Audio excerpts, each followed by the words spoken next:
നമസ്കാരം. അല്ല പിന്നെ കൂടെയുള്ള രണ്ടാൾ എനിക്ക് മനസ്സിലായി, പക്ഷേ ഈ കതിരിട്ടാള ഇത് നമ്മളെ സ്ഥാനാർത്ഥി വാസുവേട്ടൻ കഴിഞ്ഞ പ്രാവശ്യം ഇവിടെ ഭൂരിപക്ഷത്തോടെ ജയിച്ചു പോയ സ്ഥാനാർത്ഥിയല്ലേ ഇത്? അതെ അതെ അതെ. ആ അപ്പൊ ഇത്തവണ നിങ്ങൾ തന്നെ സ്ഥാനാർത്ഥി? ഇത്തവണയും ഇദ്ദേഹം തന്നെയല്ലേ സ്ഥാനാർത്ഥി? അതെ അതെ അതെ. നന്നായി. അല്ല, ഞാൻ കഴിഞ്ഞ തവണ നിങ്ങൾ വോട്ട് ചോദിക്കാൻ വേണ്ടി വന്നേരോ അതിൻ്റെ ഒരു പെൻഷൻ്റെ കാര്യം പറഞ്ഞേന്, അതെന്നും ശരിയായിട്ടില്ല.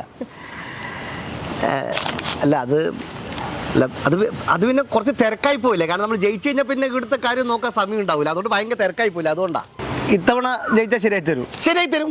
കഴിഞ്ഞ പ്രാവശ്യം മറന്നു, ഇത്തവണ ശരിയായി തരും. ഇദ്ദേഹത്തിന്റെ പെൻഷന്റെ കാര്യം ഞാൻ മറന്നാലും എന്നെ ഓർപ്പിക്കണം. നിങ്ങൾ എൻ്റെ അണികളല്ലേ, നിന്നെ ഓർപ്പിക്കേണ്ട കടമ നിങ്ങൾക്കാണ്, മനസ്സിലായോ? ഇത്തവണ എന്തായാലും പെൻഷൻ റെഡിയാക്കി തരും, പോരെ? അപ്പം നിങ്ങളെ കുടുംബത്തിന്റെ മൊത്തം വോട്ട് എനിക്ക് തന്നെ ആവുമല്ലോ. വോട്ട് പിന്നെ നിങ്ങൾക്ക് തന്നെ ചെയ്യും, കുടുംബസമേതം നിങ്ങൾക്ക് തന്നെ ചെയ്യും. ശരി, അപ്പൊ എല്ലാ വിജയാശംസകളും.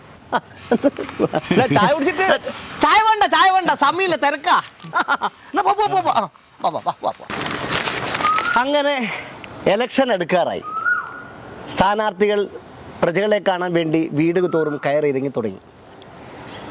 അതായത് കഴിഞ്ഞ ഇലക്ഷന് വോട്ട് ചോദിക്കാൻ വന്ന ആ വ്യക്തി ഇപ്പം വീണ്ടും വോട്ട് ചോദിക്കാനായിട്ട് വന്നു. ഈ കാലയളവിൽ ഇദ്ദേഹം എവിടെ പോയി? കണ്ടു കിട്ടിയിട്ടേ ഇല്ല.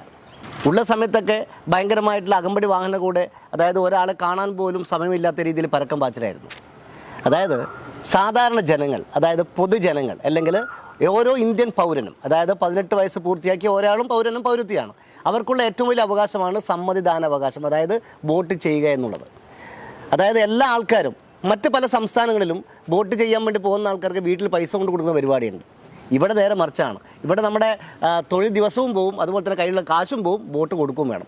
ചെയ്യുന്ന കുഴപ്പമില്ല. ഒരു വ്യക്തി എന്ന നിലയിൽ, ഒരു പൗരൻ നൽകി നമ്മൾ വോട്ട് അവകാശം ചെയ്തിരിക്കണം. പക്ഷേ നമ്മൾ എന്തെല്ലാം പ്രതീക്ഷിക്കുന്നു? അതായത് ഈ വോട്ട് ചോദിക്കാൻ വരുന്ന സമയത്താണ് ഇവരുടെ മുഖത്ത് കാണുന്ന പുഞ്ചിരിയും സൗമ്യമായിട്ടുള്ള പെരുമാറ്റവും. വിജയിച്ചു കഴിഞ്ഞാൽ പിന്നെ എപ്പോഴും തിരക്കും ഒരു ടാറ്റ പറയൽ മാത്രമാണ്. പക്ഷേ നമ്മൾ ഇത്തവണയും വോട്ട് ചെയ്യും. കാരണം എന്താ അറിയോ, നമുക്ക് ഓരോ പ്രതീക്ഷയുണ്ട്.